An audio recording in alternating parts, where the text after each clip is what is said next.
Agent Romanoff. You miss me? Oh yeah, Charles, we got ourselves an X-Men fan. Captain. Your Highness. Captain, big fan, Spider-Man.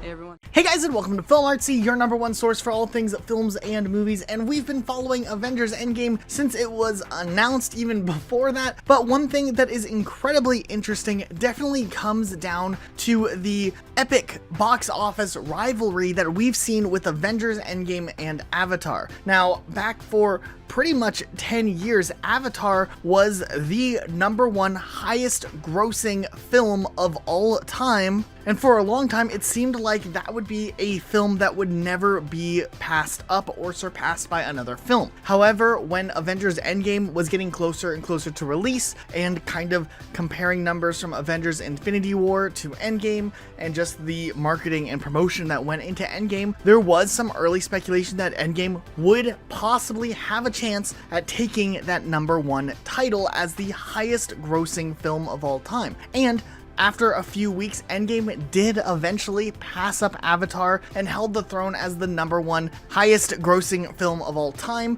However, interestingly enough, here in 2021, it looks like Avatar stepped up and passed up Avengers Endgame yet again, retaking the title as the #1 highest grossing film of all time. Now, what's really interesting is that Avatar ended up raking in the extra cash in the box office when in China, a lot of the movie theaters were starting to open up. But since we haven't seen a lot of movie releases, they have been opening up with some other older films that are now recirculating in theaters and having extra runs in movie theaters. And surprisingly enough, with the hype for the upcoming Avatar movies, it looks like Avatar was able to bring in enough of an audience to pass up Avengers Endgame once again, thus taking back the place as the #1 highest grossing film of all time. And interestingly enough, we saw an official tweet coming from Marvel Studios acknowledging the fact that Avatar has officially passed up Avengers Endgame, and tweeted out a pretty friendly congratulations to the team who worked on the film,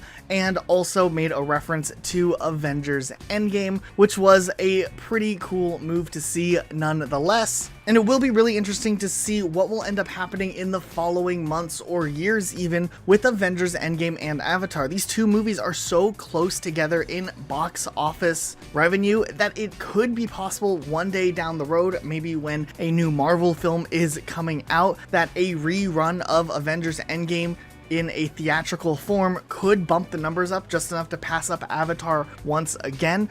Though at the same time, it does make us wonder how the new Avatar movies are going to do. If just the re-release of the first Avatar movie was able to bring in enough numbers based on the hype for the sequels, we do wonder if these sequel films will even compare at all to how that first movie performed in the box office. Whereas with Avengers Endgame, it had a lot of hype being this culmination movie after years and years of different films in the overarching franchise. So what do you guys think? Are you Team Avatar or Team Avengers? Let us know in the comments down below. Be sure to subscribe with notifications on for more news and updates just like this. We upload every single day of the week. That's it for today though. We'll see you all next time with a brand new video.